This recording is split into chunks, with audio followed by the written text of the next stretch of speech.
પૂજ્યપાદ સ્વામી શ્રી અખંડાનંદજી મહારાજનું નામ સાંભળ્યું હશે, જેમની ભાગવતી की ટીકા કદાચ વાંચશો તો અધ્યાત્મ કોને કહેવાય ને ભાગવતમાં કેવું અધ્યાત્મ ભરેલું છે, કેવા રસ ભરેલા છે, એની સુંદર ચર્ચાઓ એમણે કરી છે.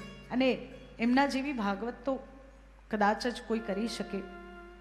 બીજા ઘણા પ્રખર કથાકારો છે, પણ મને પર્સનલી એમની ભાગવતજી ખૂબ ગમે છે. એમના જીવનનો એક પ્રસંગ છે. જ્યારે નાના હતા, ગુરુકુળમાં અભ્યાસ કરવા ભણવા માટે ગયા, સ્કૂલે હોસ્ટેલમાં મૂક્યા. માતા પિતા એ સારા ઘરના હતા, હોસ્ટેલમાં રહે, સ્કૂલમાં જઈને ભણે, વધારે કોઈના સાથે માથાકૂટ નહીં. આખી સ્કૂલમાં એક જ મિત્ર, એક જ વ્યક્તિ એવો હતો કે જે એમની મિત્રતાને પચાવી શકે.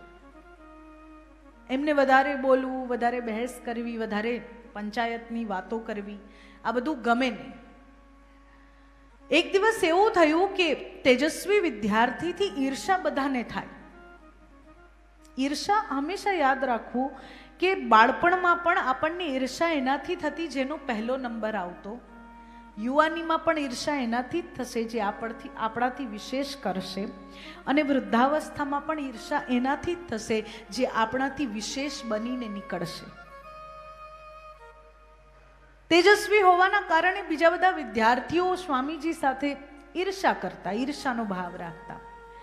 અને એવામાં એક દિવસે બોર્ડ પર કંઈક ખોટું લખીને, કંઈક કોઈ એક જાણે દીકરીની કોઈ કન્યા વિશે કંઈક ખોટું લખીને નીચે સ્વામીજીનું નામ લખી દીધું. ક્લાસ ટીચર આવ્યા, બોર્ડ પર લખેલું જોયું, સ્વામીજીને ઊભા કર્યા, કહ્યું તે લખ્યું છે? એક વખત કહ્યું કે ના. પ્રિન્સિપલ ઓફિસમાં લઈ ગયા, સાબિતી નથી કે કોણે લખ્યું છે. એટલે પ્રિન્સિપલ ઓફિસમાં ગયા એટલે સ્વામીજીએ કહ્યું કે યા તો માતા પિતાને બોલાવો, યા તો 100 રૂપિયા દંડ ભરો તો તમારી આ ભૂલ માફ કરવામાં આવે.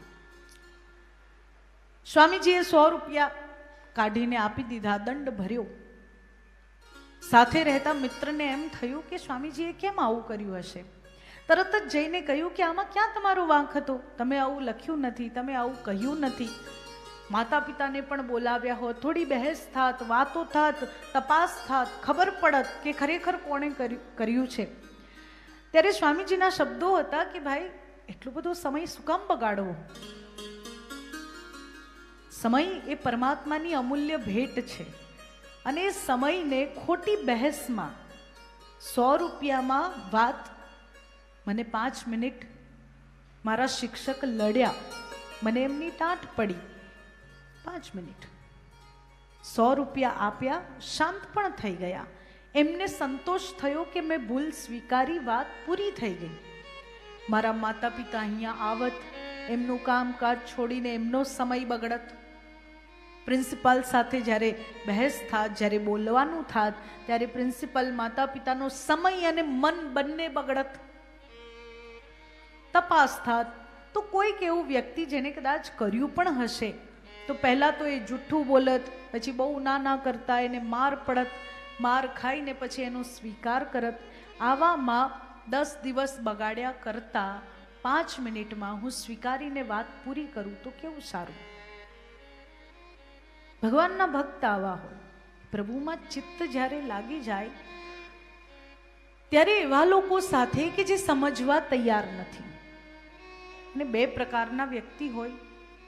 આમ તો આપણા જીવનની અંદર માની લો કે 100 માણસ આપણા સાથે જોડાયેલા છે. એ 100 માંથી કદાચ 50 હશે જે આપણને પૂછે કેમ છો. એ 50 માંથી 10 હશે જેને જવાબ સાંભળવો છે કે મજામાં છીએ કે નથી. અને એ 10 માંથી પણ 5 જ હશે જેમ પૂછશે કે કેમ મજામાં નથી, કદાચ ના પાડશો તો.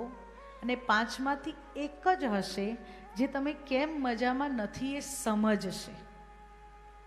એટલે હજારો સંબંધ કોઈ કામના નથી, પણ 1 કે 2 સંબંધ એવા હોય કે જે અડધી રાત્રે પણ તમારા કામ લાગે. એ કામનો છે, એ સમયનો બચાવ છે. કારણ કે તમારે તમારા એક જ પાસે આશા હોય, અને જ્યારે હજારો પાસે આશા રાખો ને હજારોને ફોન કરો, હજારોને વાત કરો ને હજારોમાંથી એક મળે એટલામાં તો કેટલો સમય નીકળી જાય. પણ જ્યારે ભગવાનની ભક્તિમાં અગ્રસર થઈએ, જ્યારે ગોપીઓ રાસલીલા કરે, કૃષ્ણમય થાય, કૃષ્ણના એ સ્વરૂપને એ છવિને જ્યારે હૃદયમાં ઉતારી દે, તો ગોપીઓ હવે એવી થઈ ગઈ છે કે ઘરની સામાન્ય બાબતમાં પણ, સામાન્ય એમ કહેવાય ને સામાન્ય ચંચુપાત, એમાં પણ એ પડતી નથી. ગોપીઓનો સ્વભાવ એવો થઈ ગયો છે, તમને આજે શાકમાં મીઠું ઓછું લાગ્યું, મારી ભૂલ થઈ, કાલથી વધારે નાખીશ, જે છે તે ખાઈ લો, એક તો અમે બનાવીએ છીએ ને પાછા આટલા નખરા. આટલું બધું ગોપીઓ કહેવા તૈયાર નથી.